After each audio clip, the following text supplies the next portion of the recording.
18ই December 1878 সালে জর্জিয়ার ছোট্ট শহর গড়িতে জন্ম হয় জোসেফ স্টালিনের। তার আসল নাম ছিল ইয়োসেফ বেসারিওনিস জুগাশিভিলি। দরিদ্র পরিবারে জন্ম। বাবা ছিলেন মুচি, মদ্যপ এবং সহিংস প্রকৃতির মানুষ। মা একাতেরিনা ছিলেন ভীষণ ধর্মভীরু এবং সবসময় চাইতেন ছেলে যেন একজন পুরোহিত হয়। শৈশবকালটা ছিল অনিশ্চয়তা ও দুঃখ কষ্টে ভরা। শিশুকালে স্টালিন ছিলেন শান্ত তবে একগুঁয়ে।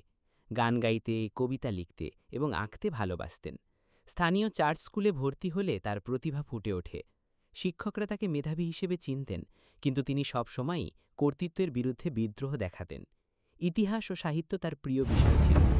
কৈশোরে তার স্বপ্ন ছিল পুরোহিত হওয়া, কিন্তু ভাগ্য তাকে নিয়ে গেল অন্য পথে। 1894 সালে তিনি ভর্তি হন টিফলিস ধর্মতাত্ত্বিক সেমিনারিতে। এখানেই প্রথম কার্ল মার্কসের লেখা পড়েন এবং বিপ্লবী চিন্তাধারায় আকৃষ্ট হন। শিগগিরই তিনি ছাত্র আন্দোলনে যোগ দেন এবং বিদ্রোহী কর্মকাণ্ডে জড়িয়ে পড়েন। শেষ পর্যন্ত তাকে সেমিনারি থেকে বহিষ্কার করা হয়।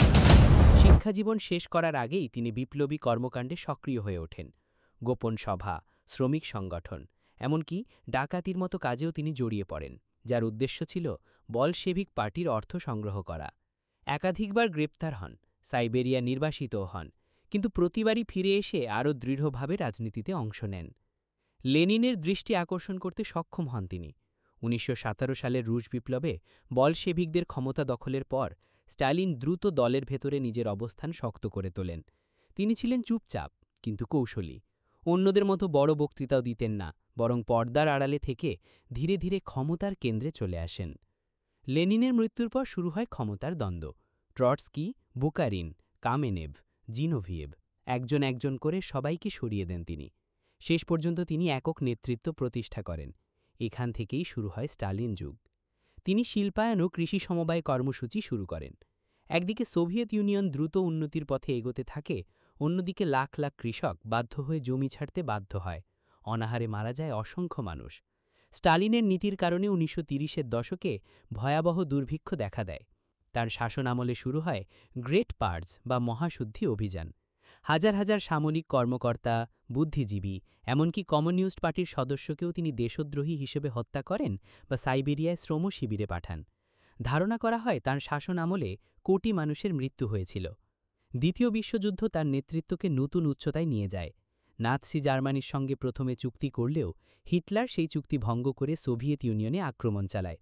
তখন স্টালিনের নেতৃত্বে রেড আর্মি প্রতিরোধ গড়ে তোলে। শেষ পর্যন্ত স্টালিনগ্রাদের যুদ্ধের মাধ্যমে সোভিয়েতরা ইতিহাসের সবচেয়ে বড় পাল্টা আঘাত হানে। যুদ্ধ শেষে তিনি আন্তর্জাতিক রাজনীতিতে অন্যতম প্রভাবশালী নেতা হয়ে ওঠেন। তবে যুদ্ধোত্তর সময়েও তাঁর স্বৈরতন্ত্র কমেনি। জনগণের ওপর কঠোর নজরদারি, গোপন পুলিশ, সেন্সরশিপ সব মিলিয়ে তিনি সোভিয়েত ইউনিয়নকে এক লৌহ মুষ্টি দিয়ে শাসন করেছেন। ব্যক্তিগত জীবনে স্টালিন ছিলেন নিঃসঙ্গ। তার প্রথম স্ত্রী কাতো অল্প বয়সেই মারা যান। দ্বিতীয় স্ত্রী নাজেদা আত্মহত্যা করেন। সন্তানদের সঙ্গেও তার সম্পর্ক জটিল ছিল। বিলাসিতা পছন্দ করলেও তিনি সাধারণ মানুষের মতো পোশাক পরতেন। কিন্তু ক্ষমতা ও নিয়ন্ত্রণের প্রতি ছিল তার গভীর আকর্ষণ। 5ই মার্চ 1953 সালে মস্কোর কাছে নিজের বাসভবনে স্টালিন স্ট্রোকে আক্রান্ত হয়ে মারা যান। তার মৃত্যুতে সোভিয়েত ইউনিয়নে শোক নেমে এলেও অনেকেই মনে মনে স্বস্তির নিঃশ্বাস ফেলেছিল, কারণ এই মানুষটির হাতে অগণিত নিরীহ মানুষের রক্ত লেগেছিল।